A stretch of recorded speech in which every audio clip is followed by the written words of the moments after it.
আনতেছি ওই বক্তাকে দিতে হবে ৮০,০০০, তাকে এই সপ্তাহে অ্যাডভান্স করা লাগবে ৩০,০০০। তাহলে তো আপনি বিষয়টা বুঝতে পারতেছেন। হ্যাঁ সেক্রেটারি সাহেব, মাহফিলে অনেক টাকাই খরচ হবে।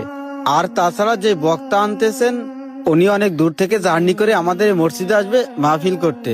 ওনারে ৮০,০০০ টাকা দিলেও কম হয়ে যায়। চেষ্টা করেন তাকে ৮০,০০০ টাকার একটু বেশি দেওয়ার। আচ্ছা ঠিক আছে সেক্রেটারি সাহেব, আমি তাহলে আসি। আসসালামু আলাইকুম। ওয়ালাইকুম আসসালাম।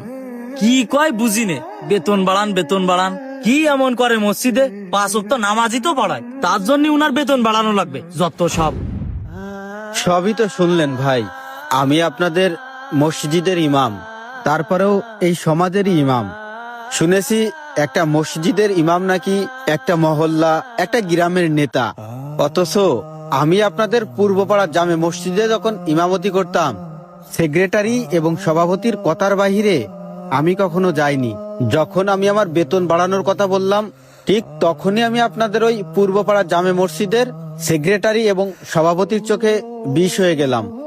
আমি আমার এই সমস্যার কথা পূর্বপাড়া জামে মসজিদের যত মুসল্লি আছে, ওই মহল্লায় যত মানুষ আছে, আমি সবাইকে বলছিলাম, কিন্তু এই আমার হয়ে কেউ কথা বলেনি, আমার জন্য কেউ পদক্ষেপ নিইনি, আমার কথাটার কেউ গুরুত্ব দেয়নি।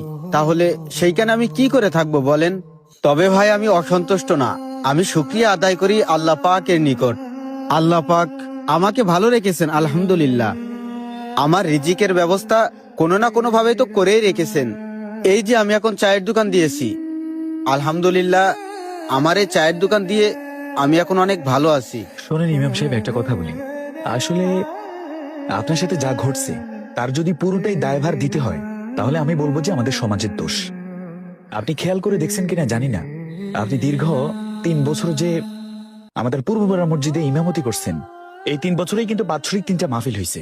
আপনি যে মসজিদে ইমামতি করেছেন সেখানকার বাৎসরিক মাহফিলে যে বয়ান করতে আসছে, ওই বক্তাকে ৬০,০০০ টাকা দিয়ে আনছে ১ ঘন্টা বয়ান করার জন্য। অথচ আল্লাহর ১২টা মাস আপনি এই মসজিদের পেছনে খাটতেছেন। ফজর, জোহর, আসর, মাগরিব, এশা, এমনকি অজুখানা থেকে শুরু করে সবকিছু পরিষ্কার করার কথা ছিল গ্রামের মুসল্লির, সেই কাজটাও আপনাকে দিয়ে করাইতেছে। এটা আসলে আমি একার সভাপতি সেক্রেটারির দোষ দিচ্ছি না, এটা আমাদের সমাজের দোষ।